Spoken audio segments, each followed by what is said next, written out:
অনেক আপুরা আমাকে জিজ্ঞেস করে যে আপু তুমি সেলোয়ার রাবার কিভাবে লাগাও, আমাদেরও একটু শিখিয়ে দাও, আমরা নতুন, আমরা পারি না সেলোয়ার রাবার কিভাবে কাটিং এবং সেলাই করতে হয়।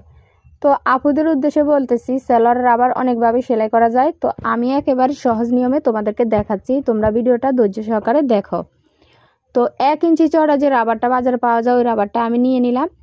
এখন আমি কি করব, যে সেলোয়ারটাতে রাবার লাগাবো ওই সেলোয়ারটা নিয়ে নেব।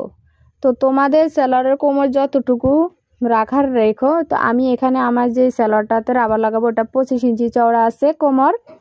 তো যেই কোনো সেলোয়ারে যখন তোমরা রাবারটা লাগাবা সেলোয়ারের উপরে কোমরের উপরে এই যে রাবারটা এভাবে বিছিয়ে দিবা, তারপরে 1 ইঞ্চি নতুবা 1.5 ইঞ্চি বাড়তি নিয়ে নেবা সেলাই করার জন্য।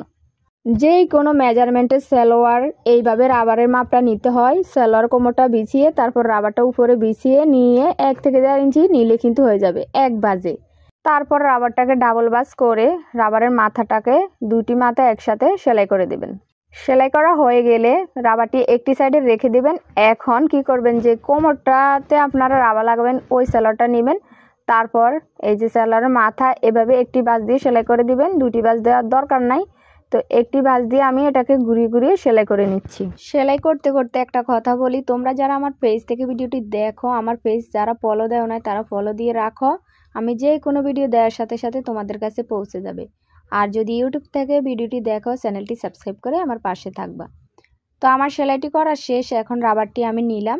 তারপর রাবারের পাশে এভাবে কাপড়টিকে একটি ভাঁজ দিয়ে তারপরে সেলাই করে দিব। অবশ্যই আপনারা খেয়াল রাখবেন রাবারের উপরে যেন সেলাইটি না উঠে, শুধুমাত্র কাপড়ের উপরে কিন্তু সেলাইটা করে নেবেন। এই যে দেখুন রাবারটা ভিতরে দিয়ে একটি ভাঁজ দিয়ে আমি সেলাইটা করে নিচ্ছি।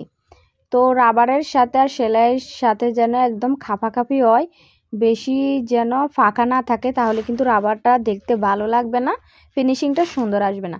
তো একদম কাছাকাছি সেলাইটা দিয়ে দিবেন আর খেয়াল রাখবেন রাবারের সাথে যেন সেলাইটা না লাগে। তো এভাবে আমি ঘুরিয়ে সেলাইটা করে বেগ স্টিক দিয়ে নিলাম। তারপরে রাবারের উপরে টেনে টেনে একটি সেলাই দিয়ে দেবো। এই যে দেখুন একেবারে ইজি নিয়মে এই যে রাবারটি লাগিয়ে নিলাম।